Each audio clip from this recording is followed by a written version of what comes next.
Olá, meus irmãos, graça e paz seja convosco. A lição de hoje traz o título A Ressurreição de Lázaro. Irmãos, é de chamar-nos a atenção o ponto que aqui o nome Lázaro significa aquele a quem Deus ajuda, ou aquele a quem Deus ajudou. E de fato foi o que aconteceu com ele, né? O Lázaro, na expressão trazendo de Eliezer ou Eleazar do hebraico, a conotação que ele traz é aquele a quem Deus ajudou. E Deus de fato fez aquilo por ele, mesmo que Cristo tenha passado 4 dias depois de sua morte para que ele chegasse lá já no sepulcro. Eu queria falar para vocês uma coisa interessante. O menor verso do Novo Testamento é Jesus chorou. É o menor texto. E esse verso, irmãos, ele é mal compreendido por alguns por acreditar que Jesus chorou pela morte de Lázaro ou pelo pranto das suas irmãs. A razão não foi essa. O texto sagrado nos fala que por 2 vezes Jesus se angustia. E tem traduções que falam assim, ele agitou-se no coração. Olha só, capítulo 11 e o verso 33 diz assim, quando Jesus viu Maria chorar e o povo também sentiu profunda indignação. Olha o sentido de agitação na tradução de João Ferreira de Almeida. O que eu quero dizer com isso aqui? A indignação de Jesus, irmãos, não foi por Marta e Maria. Aqui o texto fala que ele sentiu, Jesus, quando viu chorar, e o povo também sentiu profunda indignação e grande angústia. Então, as duas expressões não devem ser generalizadas com Maria e Marta. A angústia por Maria e Marta foi por elas, naquele momento, não considerarem o que Jesus estava para fazer. Mas isso não trouxe indignação por completo. A indignação de Jesus tem a ver, e a tradução no original grego quer dizer encher-se de furor. É o termo que é usado para agitar-se. Então, o que Cristo de fato sentiu naquele momento foi uma angústia por conta do que as pessoas iam fazer. Irmãos, ali, o autor da lição colocou ali pelo menos 4 tipos de tristezas.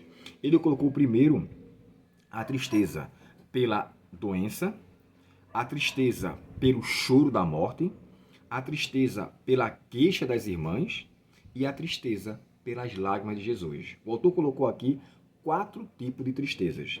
E dessas 4 tipos de tristezas, a que eu quero classificar mais é as lágrimas de Jesus. Eu posso dizer aqui, irmãos, que naquele momento também houve 4 tipos de lágrimas. Ponto número 1. Existiam os pranteadores assalariados, aqueles que eram pagos para chorar, logo não tinha sentimento algum. Eles estavam ali simplesmente porque recebiam para chorar. Ponto número 2. As lágrimas de Marta e Maria, pela tristeza e a perda do seu irmão.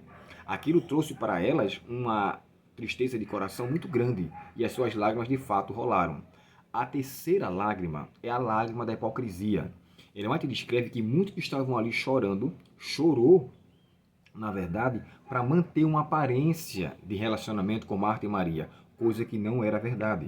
E a quarta lágrima foi a lágrima de Jesus. E na lágrima de Jesus, ela não consiste nela a questão da perda de Lázaro, porque ele poderia fazer o contrário. Jesus não chorou porque Lázaro morreu. Jesus chorou, na verdade, porque ele sabia que essas pessoas que estavam ali chorando hipocritamente iriam depois tramar não só a morte de Jesus, mas do próprio Lázaro. É o que está descrito no capítulo 12. Irmãos, é curioso porque dentre os 7 milagres que Jesus realizou e dos 5 que João menciona, né, ele menciona 7 milagres, mas 5 só João menciona. Desses 5, o que mais se destaca é o paralítico de Betesda, a cura daquele servo, o filho do servo, né, do Herodiano, que ele quer ir com Jesus ele chama Jesus para ir até a sua casa, ele não vai, e diz assim, olha, vá, seu filho está curado. Ele vai e foi curado. E o outro é a ressurreição de Lázaro.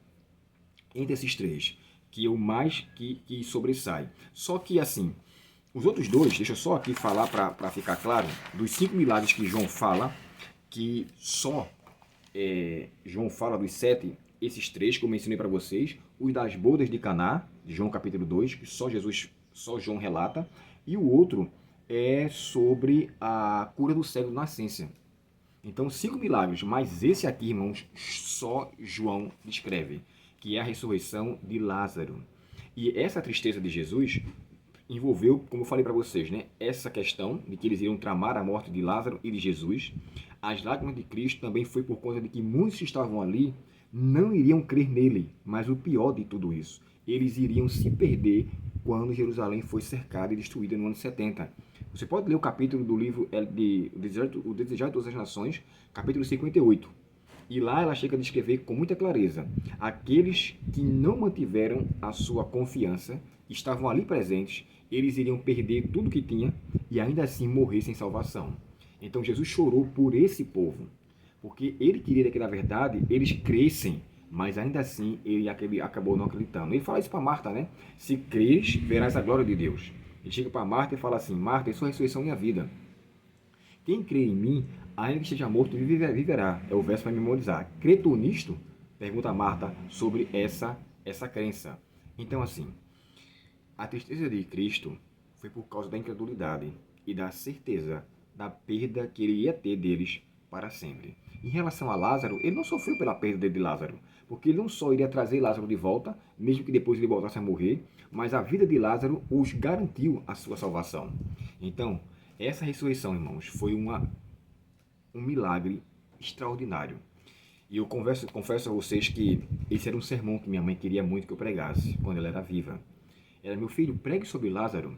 Infelizmente eu não tive o prazer de fazer essa pregação. Eu não tive o prazer de dar a ela esse gosto. Preguei sobre muitas coisas que ela amava me ver pregando, mas sobre a ressurreição de Lázaro eu não fiz. Na época eu estava começando a fase de pesquisa, de estudos, mas com certeza, se eu fosse trazer para ela o assunto, ela iria ficar esclarecida sobre alguns pontos. Mas, independente dessa questão, ela terá o prazer de, na manhã da ressurreição, ressuscitar também juntamente com Lázaro e todos aqueles que em Cristo dormiram, para voltar a viver e nunca mais se separar. Que essa mensagem, irmãos, nos traga bastante convicção, certeza e garantia. Jesus trouxe de volta uma pessoa que já estava cheirando mal, já estava em uma condição de putrefação, mas a sua palavra trouxe vida. E essa palavra que trouxe vida, trouxe transformação e trouxe confiança. Que eu e você possamos, através dessa palavra, crer em Cristo e saber que todos aqueles que nós perdemos pela morte, um dia voltará à vida, porque o mesmo Jesus que trouxe a Lázaro de volta, trará todos aqueles que nele dormem. Como diz o texto de João, capítulo 5, verso 29, né? Eis que vem a hora em que todos os que acham no sepulcro ouvirão a sua voz e sairão. Os que tiverem feito bem, para a ressurreição da vida, e os que tiverem feito mal, para a ressurreição da condenação. Que essa certeza pode estar só o pó, só os ossos, Cristo trará de volta. Esse é o meu Deus, é o seu Deus. Creiamos nisso, vivamos por esta palavra e assim alcancemos o sucesso e a esperança renovada a cada dia. Deus, portanto, te abençoe. Oremos ao Senhor. Obrigado, querido Pai, por o Senhor ter permitido ao Divino Espírito Santo essa alegria desse milagre que foi o maior de todos os milagres, a ressurreição de Lázaro. Lázaro, aquele a quem o Senhor ajuda. E que nós possamos ter essa convicção, Pai, que aqueles que perdemos pela morte irá voltar à vida, irá voltar em Teu nome na primeira ressurreição, para nunca mais se separar. Obrigado por essa certeza. Obrigado, Senhor, por essa garantia. Lázaro passou 4 dias descansando e nada relatou sobre o estado do ser humano na morte, porque à luz de Eclesiastes, os mortos nada sabem. E ele simplesmente voltou a viver como que alguém que estivesse descansando, dormindo o sono da morte. Dá-nos essa esperança renovada e nos fortalece a fé, te pedimos por Jesus. Amém. Deus muito te abençoe, um ótimo dia em sua presença e até o próximo estudo, se Deus quiser. Até logo.